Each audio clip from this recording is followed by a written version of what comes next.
好，佮等下讲来，咱来关心专联超级市场的专支付 APP， 之前有发出调涨的通知，讲是价值9万外块日本的旅游，而且有真侪人拢有收到。也毋过呢，甲点入去看，根本就无调涨，而且即个奖伫3月中的时就已经对外公布啊。专联是表示，因是为着要增加宣传的效果，才会发出调涨的通知，造成困扰，造成误会，伊嘛会是的。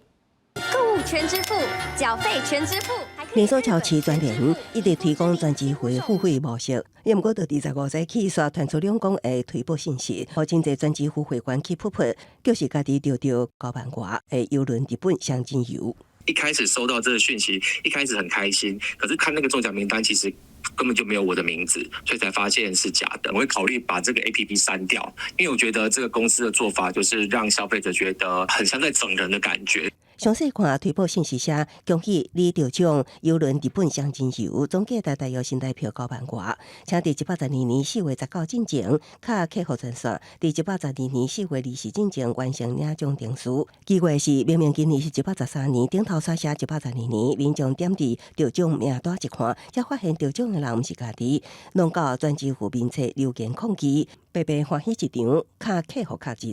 有人讲，大家拢要上船，护照甲特休拢准备好啊。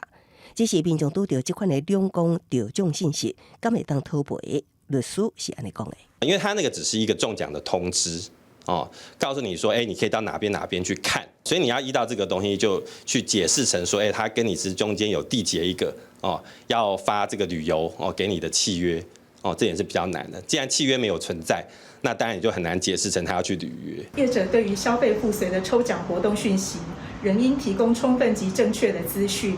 若有错误致消费者误信而生损失，仍应妥善处理。面对专支付会员的规百会，专联回应是行销部为要提悬活动点击宣传效益，推播日本双人邮轮得奖通知，造成消费者困扰，12万份的失利。律师表示，民众若讲无想要搁拄到类似事件，会当向业者申请，无爱搁收到推播信息。那也是收到信息，会当提出申诉，由主管机关裁决。记者综合报道。